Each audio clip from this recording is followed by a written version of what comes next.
for all my notifications.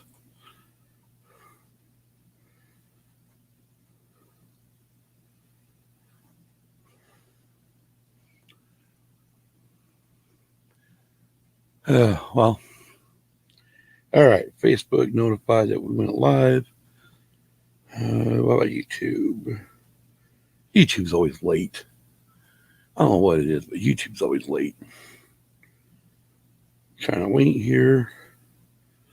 Well, if you're on Facebook, why don't you just reach out and say, hey, just type in the chat, say hello. Kind of waiting for YouTube to catch up. YouTube does take time sometimes for some reason. And the TV is shut off behind me. In case you noticed, I'm all by my lonesome. I'm so lonesome I could cry. Damn, shit shaved. Damn, why is YouTube taking forever to pop up? I just kind of waiting for YouTube to catch up here and say it's live. Well, hell, as you can see, it's morning, Kel. As you see, I am by my lonesome. Kim went and laid down and she went to sleep on me. She actually went down to get in the cooler air because she's been having a little issue with being overly hot. The temps have gotten up to 116 this week. We're on a huge upswing in our temperatures than normal. Anyway, so she wasn't feeling good, so she went to go lay down, and she went to sleep on me. Oh, well. We'll do this anyways. And greetings, Tom. Tom says, greetings from somewhere on I-84 in Idaho. I can listen but cannot comment for the next 30 minutes. Yeah, poor kid. Well, Tom, just don't worry. You know how these shows go. It is, well, I mean, I got a lot to get into, so we'll go ahead and get the show started. You be safe driving there, Tom. Yeah, I got to find where everything's at again.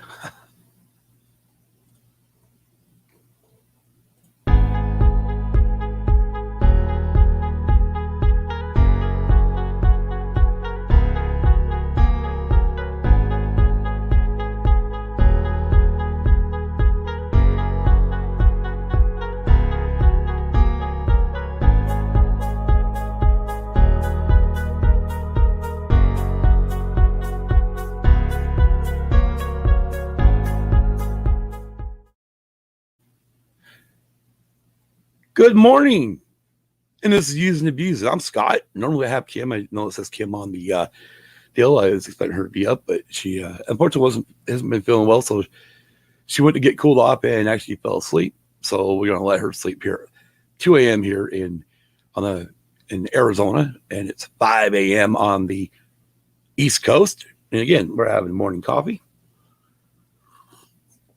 Yep, I made that a little warm. Anyways, like I was saying before the show, before the pre-show, or during the pre-show, Kim, we've been hitting really high temps. Matter of fact, let's see what the hell even our temp's going to be today. Today, well, I'll be sleeping until this afternoon's Tonight Show, which Tonight Show we're going to be doing Convoy, the movie from 1978. Should be lots of fun. Yeah, so we're expected to hit 116 today. Yay. A little early for that stuff, but hey, this is our racing podcast, and as you see, it says NASCAR All-Star Race and more. I was really hoping to have Kim out here because I'm pretty sure she had a rant about the NASCAR race, but we're going to get into it. We're going to get into the IndyCar double feature at Belle Island in Detroit. We're going to talk a little bit about SRX, which is shit, I can't remember the name of what the hell. Anyway, it's a new series created by Tony Stewart and Ray Abraham and two other investors that they're obviously rich business people. But other than that, they were really not part of NASCAR Hall of Fame like Ray Abraham, who was a crew chief of Jeff Gordon for his 4 championships. I think it was all 4. And then Ray went on to bring the Dodge series or Dodge manufacturing team back into NASCAR in the early 2000s. And he had Bill Elliott drive for him for a while, plus Casey Kane. And then of course, Tony Stewart started in sprint cars, moved up to Indy cars, eventually moved over to NASCAR, drove the 20 Home Depot car. Then he formed his own team with Gene Haas called Stewart Haas Racing. He drove for that team for a couple years in the 14 car, won one championship there, plus another one with Joe Gibbs. And he retired and has, been the owner of the team. Also owns Eldora Speedway. And just this last year in 2020, him and Ray were talking about this new racing series they wanted to create. And this is our SRX. So we'll get into that though. But first of all, I really want to get into this IndyCar race. Now, actually, this is what happens when Kim's not here. I forget to do the fun stuff. So first of all, let's get into the real stuff. Thank you, our patrons, Lunar Girl and Dragon Buddy, Don Della Snooch Solsky, Brady Big Lovin', Hannah, Mikey, Brinley, and Case. If you'd like to join our Patreon, go to patreon.com, search in the creator bar Used and Abused Pod. You can check out our pod family, the Sidebar Cantina, the Escape Pod, Swede Studios, Big Swede's Excellent Adventure, and Tactical Swede. Don't forget to smash that like button. If you are new to the channel, click subscribe, then click that bell to be notified when we go live and upload new videos. If you are also on Facebook, you can, if you're not a member of our Used and Abused group, go ahead and click that, and it will also let you know when we go live on Facebook. We do simulcast on both YouTube and Facebook. You can find Used and Abused on Facebook, Instagram, Twitter, and Tumblr. I'm more active, or I'm not really even that active on Facebook, Instagram, or Twitter, but I'm definitely barely active on Tumblr. Our email is usedandabusedpod@gmail.com. And that and can be spelled out, or that and needs to be spelled out A-N-D. So it's usedandabusedpod@gmail.com. Our website is usedabusedpod.com. That's all lowercase. Then if you go to tpublic.com and search for Used Abused Pod, all lowercase, all together, for our merch store. You can also find our merch store links on our social medias and website. Oh, I'm going to have to cough. My voice hasn't taken that much in a long time. It's been a while since I've do an episode by myself. But like I said, we're going to get into this IndyCar race. I didn't watch day 1. And I certainly didn't take notes for day 2 because I knew we had the NASCAR race that night. But Saturday was kind of eventful for the IndyCar race on lap. Oh, Lord, I can't remember what lap number it was. Anyways, on lap 60, or I don't remember what that, no, it wasn't 60.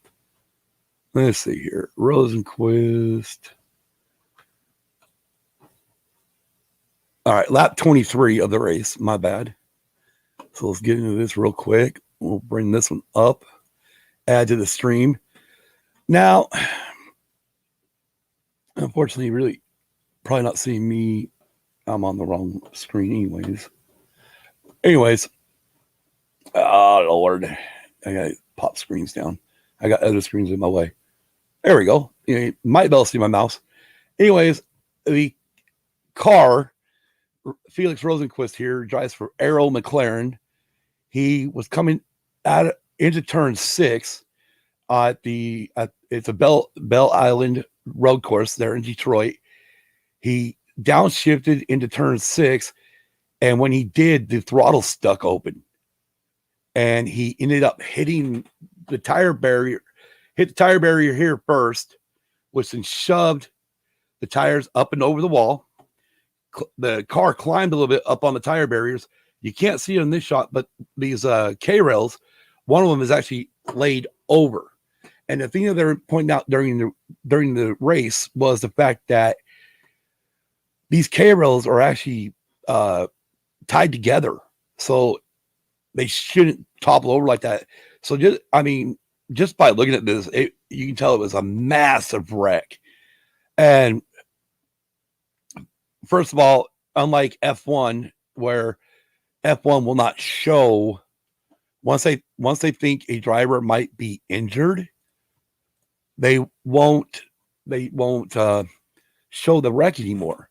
They'll stay away from it until they know the driver is okay. Well, unfortunately, NBC went straight into the driver's cam. Luckily, he was already moving around. I was thankful for that. Sure heck was not hoping we see anything ugly or blood or whatnot. You sure heck. I mean, God, yeah, I don't want to see that stuff on TV. But he was moving around. He never did lose consciousness. Later on in the event, they did talk to one of the lead medical guys when they got there, or that did triage right there on the track. First of all, he said he never lost consciousness. He was constantly talking to him. He had a little bit of soreness down in his legs, which friggin' front end's gone. I mean, you can't see that picture there. You can't see in that picture, but yeah. The front end's obviously been torn off in pieces. But he said because he didn't have any life-threatening injuries, they brought him to the infield care center, got him, and he was stabilized, nothing going, but they flew him to the nearest hospital and kept him overnight. He didn't race on Saturday, on Sunday. Obviously went 23 laps on Saturday, but he didn't race on Sunday. They got another guy that drive his car on Sunday just to give him a break, or, give him some time to recuperate. And yeah, Kelly, I definitely agree. Yikes. And watching the video of that, because we have Paramount, and no, not Paramount, Peacock and NBC Sports apps. We have those, and watching the replay. One, as he downshifts a gear, you can hear the throttle stick because it just goes, and it just takes off on him. And he was just there for the ride. Anyways, he got released on Sunday. He did stay overnight for just observation. Was released on Sunday, and by the end of the race on Sunday, he was actually congratulating the winner via Twitter, which I thought was pretty cool. Anyways, just to go over the top 5 standings from the Saturday race. Well, actually, as the race got going around lap number, let me find it, 63, Romain Grosjean, a Frenchman who was once a Formula 1 driver last year. He's the guy that he's the one at Bahrain last year caught fire after hitting the wall. That's where on that right there, me and Kim literally thought we saw the death of a race car driver. It's about like watching Ryan Newman the year before, in 2020 at the Daytona 500. You saw that wreck. That was nasty. It looked like I thought we lost him then. And then we had this wreck last year towards the end of the season for F1. And I thought for sure we lost Romain Grosjean. Came away with just burns, which is amazing. He got out of the car. Anyways, his Haas F1 team got rid of him. And so he ended up coming to America to race IndyCar. Anyways, he had an incident. I mean, he just broke or something. Anyways, broke on track. Brought up the red flag. Let's see. They called it contact. So it was a wreck. Oh, okay. You watched the Toy Story race. Right on. Yeah, we're gonna get into the SRX. We did. I totally forgot it was on, but we'll get into SRX. I don't want to touch on it. But anyways, so Roman Rex, they red flagged the race again. So that was his 2 red flags on Saturday. And at that time, who was it? Trying to find Will Power was in the lead of the race. with Marcus Ericsson behind him and Rinus VK, Pato O'Ward behind him for the top 4. Well, after they got down pit road, for some reason they didn't get that. For some reason, IndyCar has this rule where you have to wait for all the cars to be stopped on pit road before the lead car team can come out and start pulling the cooling fans into the car to cool it down. Well, after the long red flag, ended up cooking his ECU engine or ECU unit, which is a electronic control unit. They also have that on in F1. Ended up cooking that, couldn't restart the race or couldn't restart his car, so the team had to replace it. And by the time they did, he was 3 laps down and no longer in the lead of the race. But we'll go down the top 10 real quick, and that for finishing in first place for his first ever IndyCar win is Marcus Ericsson, who a couple years ago came from the F1 world over to IndyCar. Rinus VK, second. Pato O'Ward, third. He also drives for Arrow McLaren. I don't remember who everybody drives for, so I do apologize. In fourth place, we had Takuma Sato. Fifth, Graham Rahal. Sixth, Santino Ferrucci. Seventh, Alexander Rossi. Eighth, Scott Dixon. Ninth, Ed Jones. And 10th, Joseph Newgarden. That was our results from Saturday. Now we're going to get into our Sunday results as soon as I can get there. Since the computer wants to work. Computer's like, it's too early in the morning, dude. Come on. Wake up. There we go. All right. Now we got the Grand Prix race 2. Again, they race on Sunday, another 70 laps. So they raced 70 laps on Saturday. Now another 70 laps on Sunday, with most laps led by Joseph Newgarden. He led 67 laps. Pato O'Ward led 3. And the 3 he led were the most important 3, the last 3 of the race. So Pato O'Ward gets his second win of the season for Arrow McLaren. Joseph Newgarden came in second. Third was Alex Palou. Fourth was Colton Herta. Fifth was Graham Rahal. Sixth was Will Power. Seventh was Scott Dixon. Eighth was Simon Pagenaud. And ninth was Marcus Ericsson. We had 2 cars end with mechanical. One of them was Roman Grosjean. His car stopped on one of the straightaways, and the brakes caught on fire. I don't know what it is, the Roman in fire, but damn. He got out of the car quickly, obviously, from being almost burned alive the year before in F1. Anyways, he ran over to the pit or the wall, got a fire extinguisher, started trying to put out the fire on his brakes, and the AMR safety team got there and yanked him away. Then he threw the friggin' fire extinguisher, and then at the end he handed the pin to the AMR guy. It was kind of funny. All right. Anyway, so that's IndyCar. I mean, I say it when we watched the 500, Indianapolis 500. I didn't know how much I was really going to get into the IndyCar series.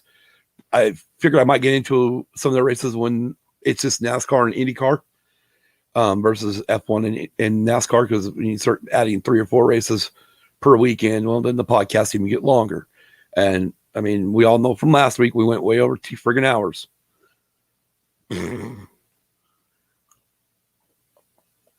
Not griping. It was fun. I had a blast doing it. Anyways, let's get into SRX, which is a superstar racing experience, now officially known as the Camping World SRX Series. Kelly, it's not your fault. Not your fault at all. Not at all. Like I said, we had a lot of fun last week.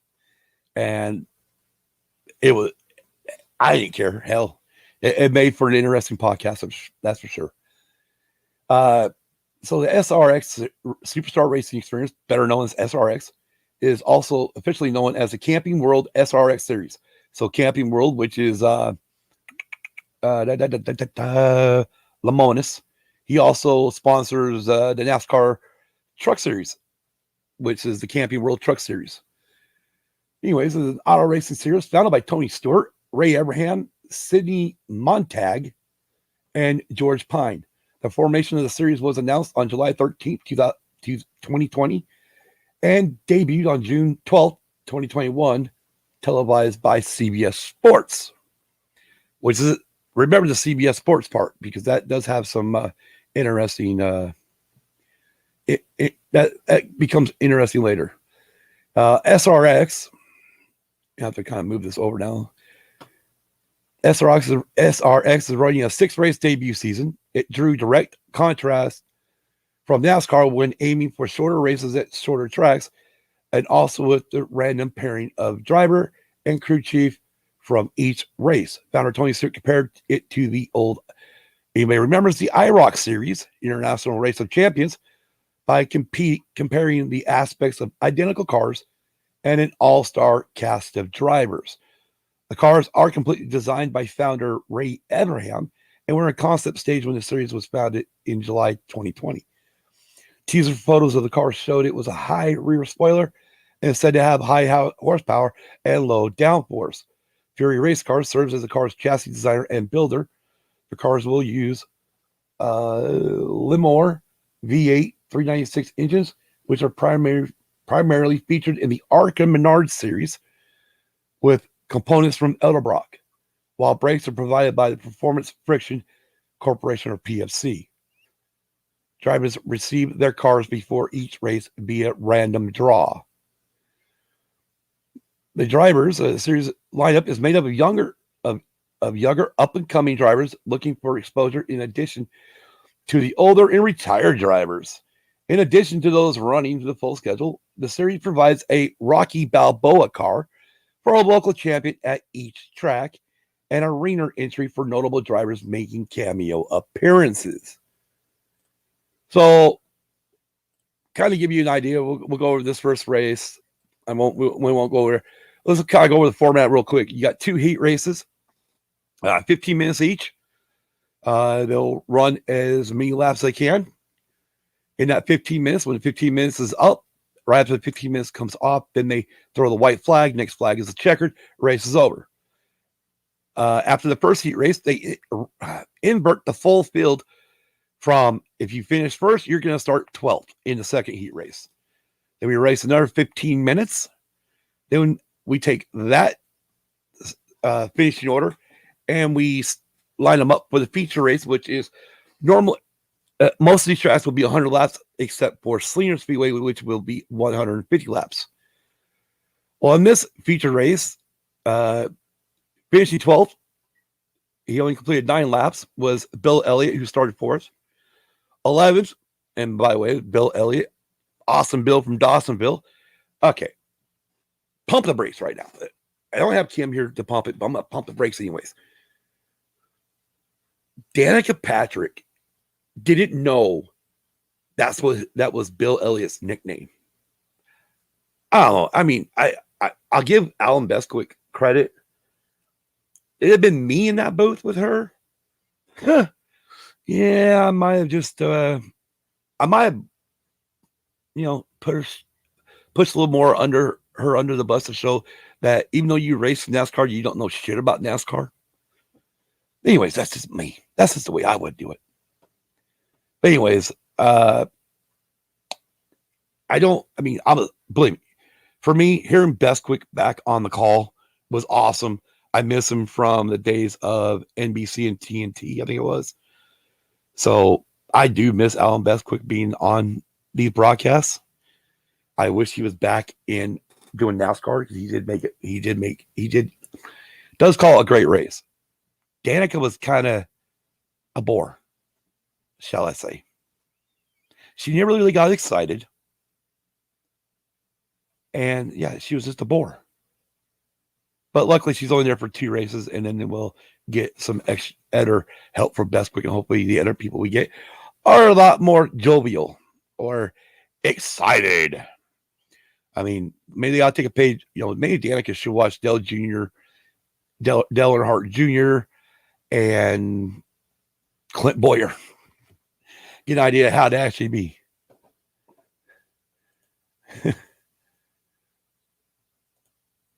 And all right, I'm back. 2 things. I just hit a white owl and you shaved. Yes, I did shave. Since it's growing back. And you hit a white owl? Holy crap. Anyways, let's get back into this finishing order. In 11th was Michael Waltrip. He completed only 51 laps of 100 laps. In 10th was Marco Andretti. That would be Michael Andretti's son. Marco's only running the Indianapolis 500 this year. For IndyCar, he's not running any more races. He started 9th, completed 98 of 100 laps. In 9th place was Paul Tracy, a former IndyCar racer. He started 6th, but completed only 99 of 100 laps. 8th place was Willie T. Riz, man. This is a veteran. First African-American to race at Indianapolis Motor Speedway. He started 10th, completed all 100 laps. Everybody from here on up completed all 100 laps. In 7th place was Tony Kanaan, started 7th. Again, another IndyCar driver. He actually subbed for Jimmy Johnson at Indianapolis 500 this year because Jimmy's only doing the road courses. In 6th place, the only guy I really don't know nothing about is Ernie Francis Jr. He started 5th, finished 6th. In 5th place, we had Bobby Labonte of NASCAR Hall of Famer. I think, he should be out of NASCAR. If not, of NASCAR fame. He started 8th, finished 5th. 4th place, our reigning, this is what's crazy, our reigning Indianapolis 500 winner, Elio Castroneves, started 11th, finished 4th. How crazy is that? The reigning Indianapolis 500 champion finished 4th place in this race.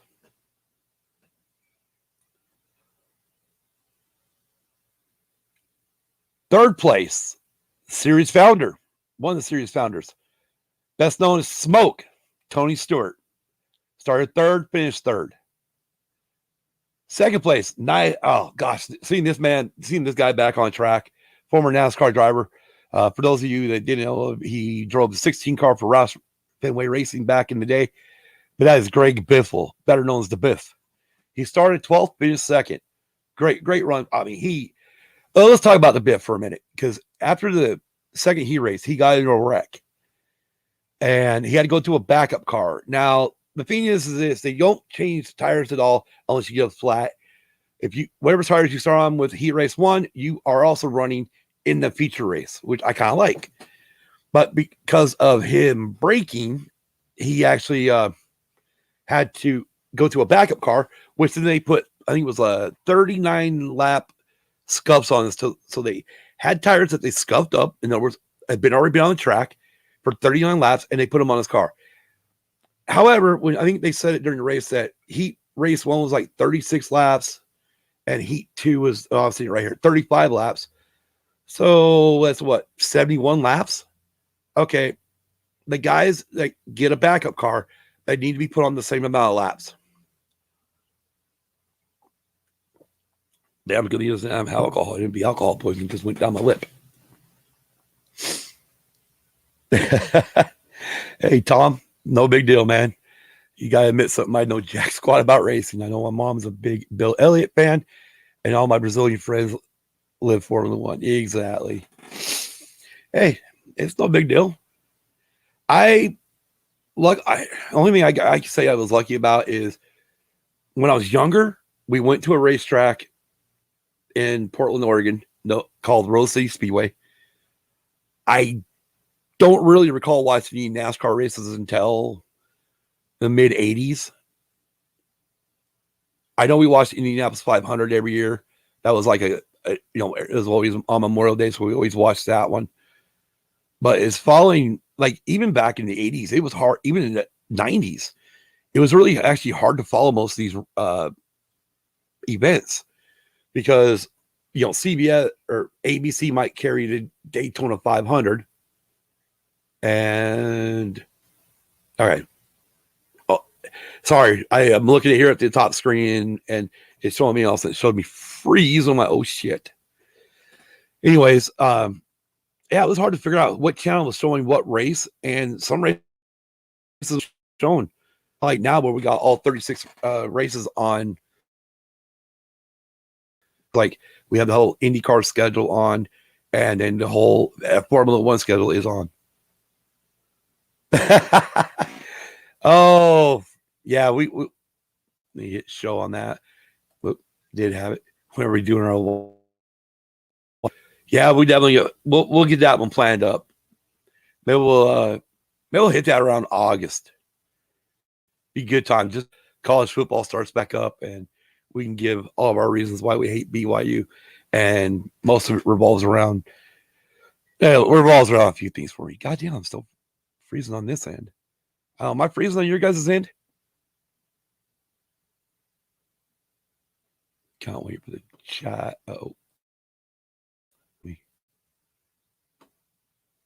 I'm hoping hell. Let's gonna make a fun episode. Hope it's not freezing on your guys' end. And everything's still going for me. Or going good for the show. I don't have it live up on my phone or anything to know. Dang it. Maybe that's why I should have it up. Anyways. And the winner, a non-superstar. Biffles, Tony Stewart, all them. A little bit sounds still fine. Okay, thanks. And the winner was Doug Kobe. He is a ringer of Stafford Motor Speedway up in Stafford, Connecticut, I believe it was. And he had won 30 feature races there.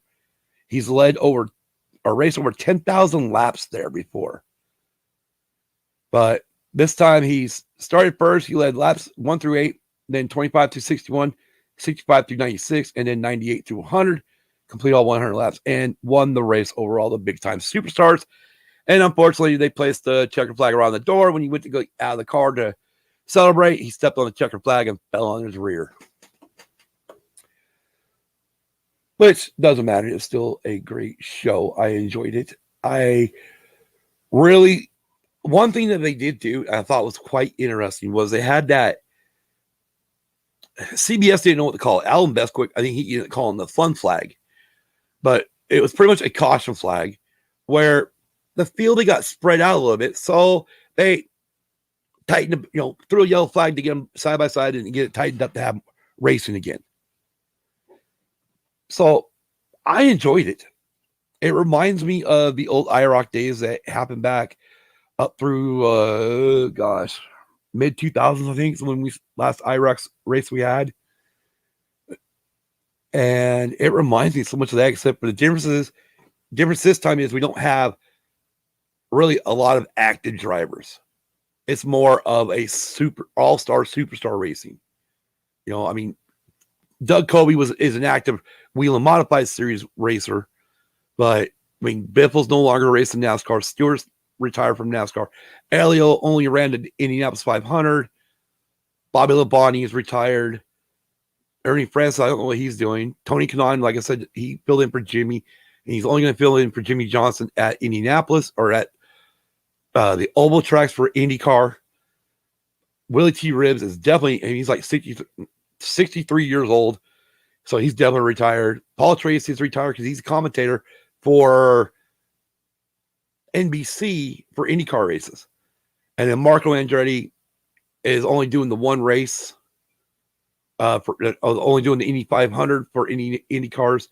And Michael Waltrip is retired. He does the grid walk for Fox during the Fox pre-race show. And Bill Elliott, obviously, he's also retired. He's there. He was at the track every Sunday anyways for NASCAR with his son Chase. So besides the little ringers they bring in, it's pretty much an all-star event, which is what the original should have been, the old school IROC series, but they were using current drivers of the era. Now, like we stated earlier, or I was talked about earlier, it's Saturday nights under the lights, Saturday night racing. It'll be 6 straight weeks. So we just got done June 12th, 2021. I almost made a Sammy Hagar mistake at Stafford Motor Speedway. Now we go to Knoxville Raceway on June 19th, this Saturday, which is a dirt track, June 19th. And then the week after, we go to Eldora Speedway, which is another dirt track. That one is owned and ran by Tony Stewart.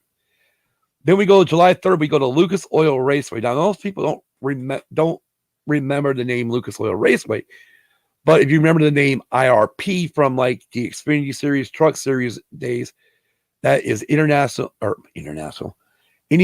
Raceway Park right there near It's I don't remember how close it is to the big track, but it's in that same area. But of course, now it's sponsored by Lucas Oil, so they call it Lucas Oil Raceway. July 10th, we go to Slinger Speedway, which that one will be 150 laps. And then we finish July 17th at the Nashville Fairgrounds Speedway, which is ironic because that's where NASCAR Cup Series is going this weekend. But we'll get into that here in a bit. Once we get going, once I get into, I kind of did this backwards. I was going to do racing news, but I went straight into these other series. So let's just finish it up with the All-Star race at Texas Motor Speedway. Now, I've got to do this just a little bit different because I'm blind and I can't see shit. Yeah. So let's see here. All right. Texas Motor Speedway.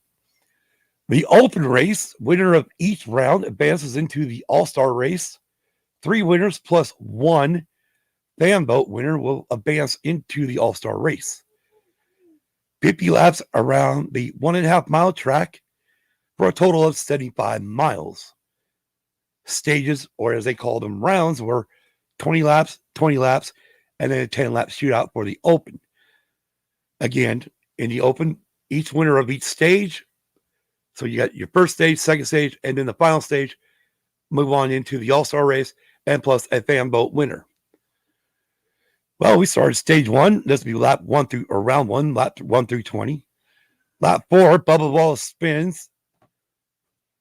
No harm, no foul. Chris Buescher and Austin Cindric had drive-through penalties before the caution. However, now they will restart behind the field. A huge break for both drivers. Hey, look, we got Kim behind me. Hi, Kim. When are you going to bell out? Everyone wants to see you.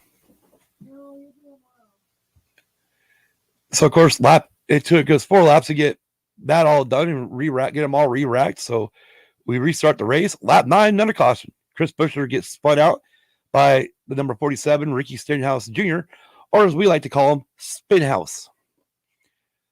Lap 13, we restart the race. Lap 14, went under caution. Number 43, Eric Jones, spins off the 14 car in turn 3 to 99. Daniel Suarez collects Jones. Both 43 and 99 are out of the race. Lap 18, restart. And we make it to lap 20. Winner, Ross Chastain, advances into the All-Star race. Ross started last due to an inspection fail. And Kelly says rest, Kim. Kelly says rest. You need to rest. See, you can rest and you can do so you rest and you can sleep. You can do convoy tonight. No, I'll be awake for convoy. All right. So we re-rack them. We start off stage 2, round 2, lap 21 to 40. Single file racing. Boring. And we get to lap 40 with no instances, no restarts, no nothing. Winner, Tyler Reddick, advances into the All-Star race.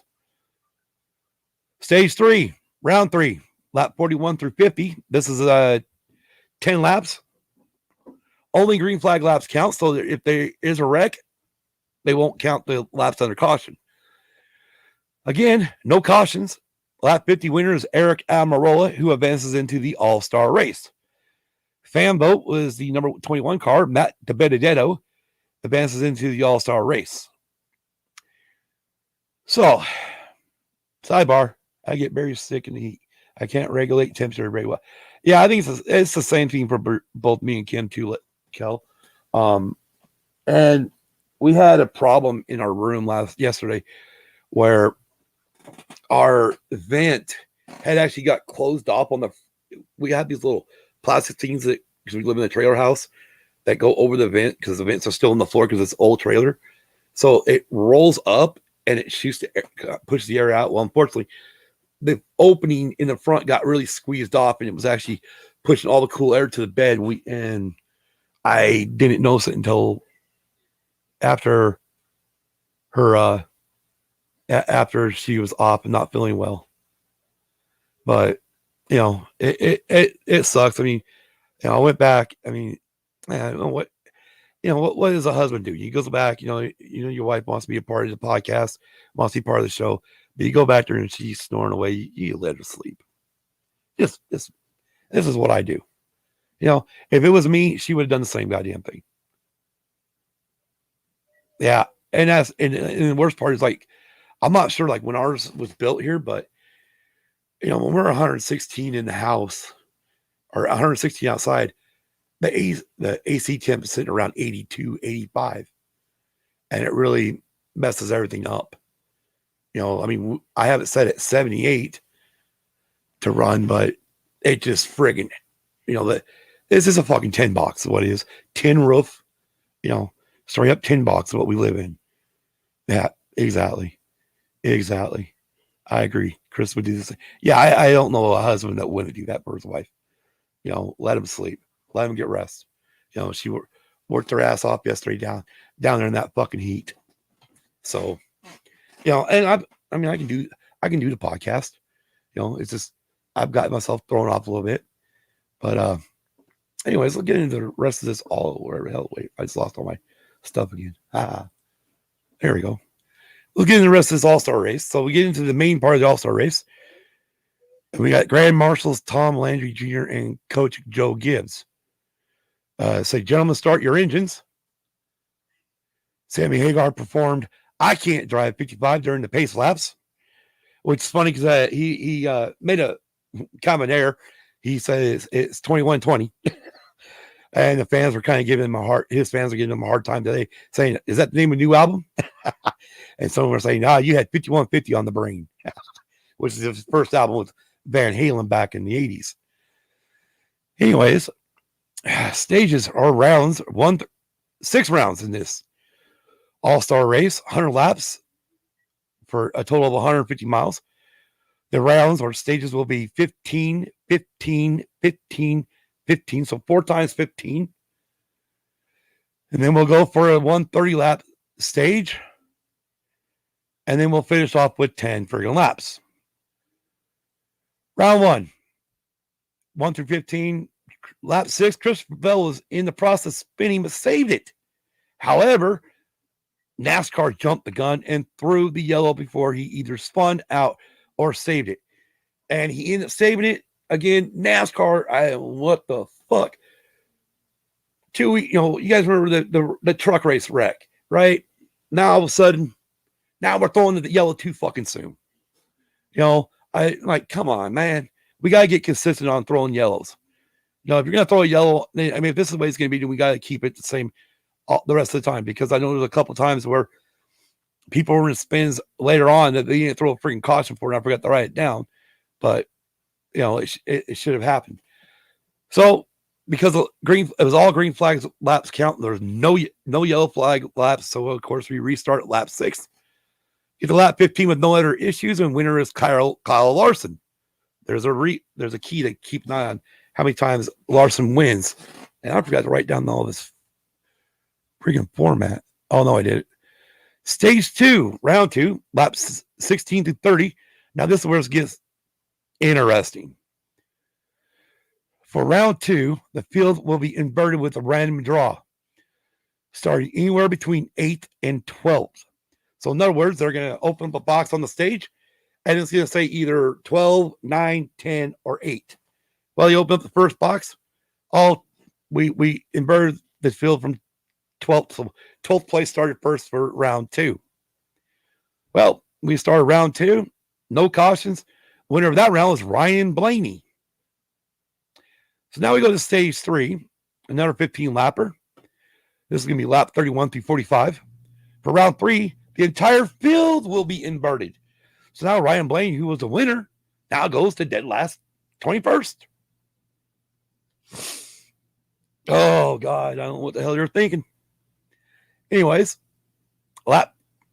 again, no cautions in this. Lap 45. Winner's Alex Bowman. Not a lot of race. I mean, there was a little bit of racing here and there, but it wasn't that much. This package is low horsepower, high downforce. Really, we just need to get rid of the goddamn high downforce. Let's make these cars fucking spin out. Let's make these cars, make them friggin' get loose. These suckers are almost like driving slot cars right now. Sorry, I need to get a drink. So we moved to stage 4. Oh, yeah, right. Yeah, stage 4. For round 4, this is lap 46 through 60.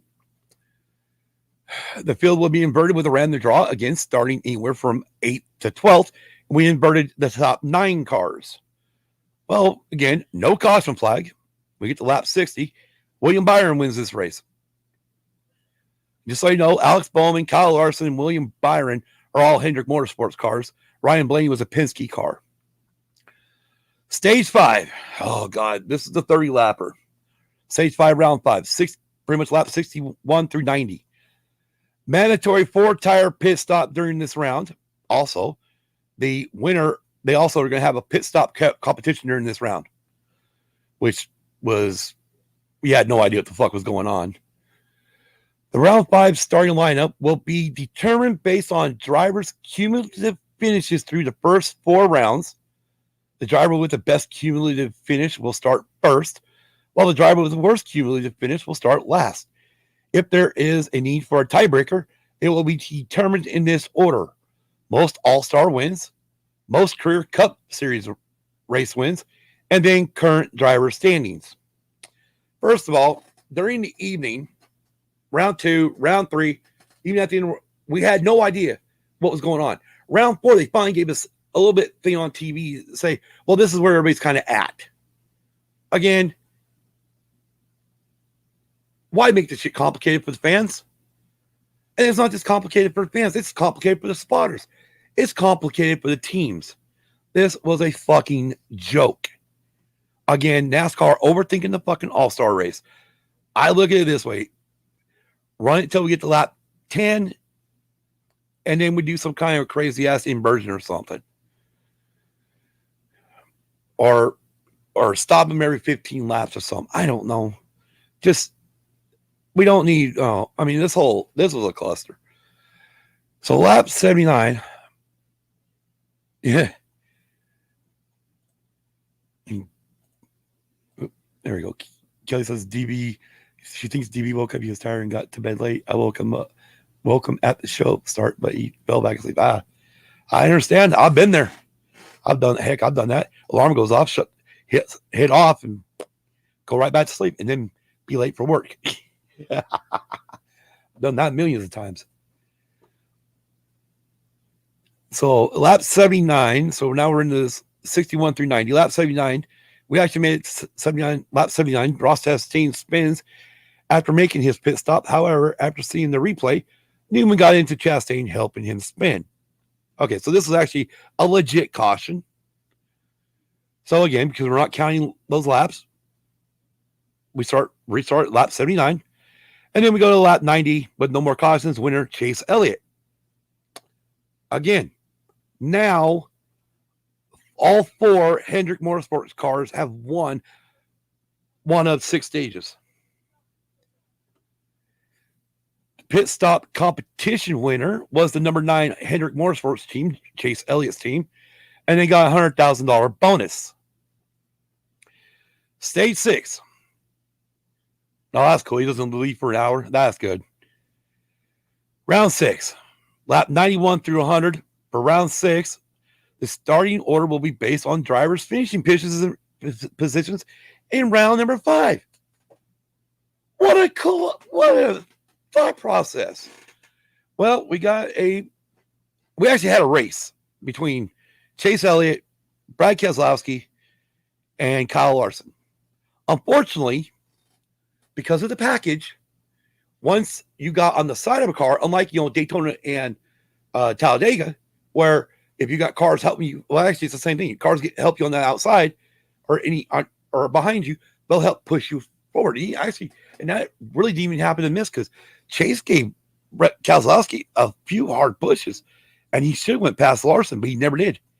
It's like the cars just They just died on. Babe, you okay? No, just fine. What's wrong? Kimberly? Let the podcast go. Anyways, your lap 90 winner was Chase Elliott, or lap 90. Oh my God, we're in the last stage, Scott. Winner of $1 million was Kyle Larson. And Kyle Larson won last week at Sonoma. Hendricks won like the last 4 or 5 Brigham races. Well, I was going to get into racing news, but I think I need to. All I want to say about the All-Star race is it's still a fucking joke. Texas did not provide a great race, but I'm not going to blame the track. I'm not going to blame the track. I'm going to blame NASCAR. Bad package. I mean, we still have a low downforce or low horsepower package. We just need low downforce. You don't want to you want to run 550 engines, fine. 550 horsepower, fine. But let's drop the fucking spoilers off. Go back to the short ass spoilers we used to run. Low downforce. Make these guys work. I mean, I don't know. People, I mean, I'm sure everybody remembers these guys sliding around and almost wrecking every goddamn lap of these races. They had their hands full. And they still do here and there, but not as much. Most of the time you get it because somebody bumps you. Or somebody, or the arrow gets around you and they can actually push your car around. But other than that, it was just it was just all-star race. That's all it was. And I'll let her know, Kel. I will let her know. But other than that, I mean, this next week, NASCAR goes to Nashville Fairground Speed. Sorry. Anyways, NASCAR goes back to Nashville Fairground Speedway. Been a while since we've been there. I can't remember why we left. I think it was because it was shitty racing and no fans. Or it might have been because we couldn't fill or we couldn't have. I mean, it was probably back in the time when we were getting 100 to 200,000 fans, and now we're not again. I don't remember a reason why we stopped racing there. I just remember we did. I'm sure it had something to do with the market and stuff too. Anyways, we're going to go back there this week. Hopefully it's a good race. Fingers crossed.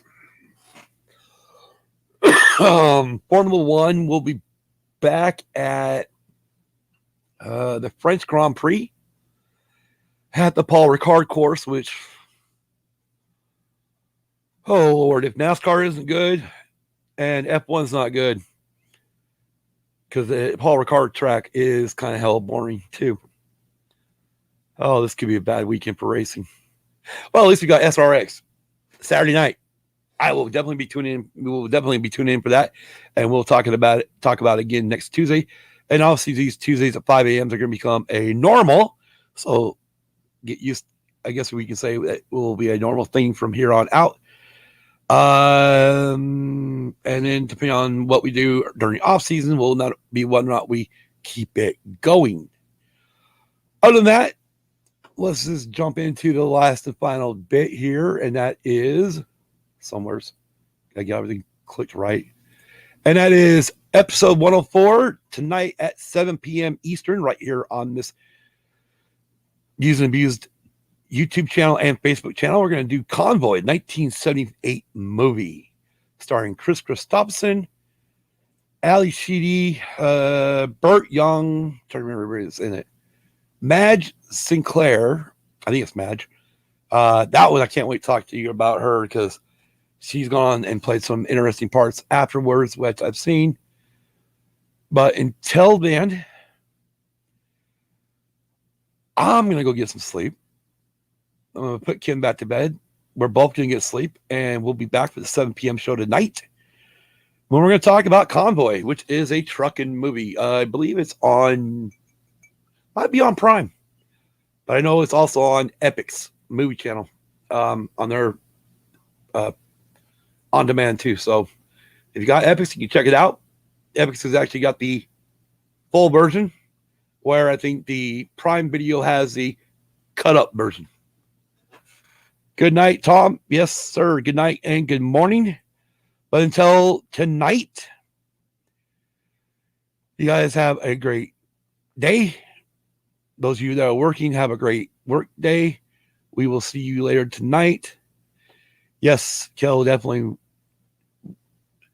Thank you. We will rest well and we will heal those bodies. And you have a great time. Tom, you too. You get some rest to my blah, blah, blah, blah. Damn. I can't even talk. So obviously it's time to get the hell out of here. Anyways, until later tonight. Have a good day. Good afternoon. And we'll see you tonight at 7 p.m. Eastern. Peace.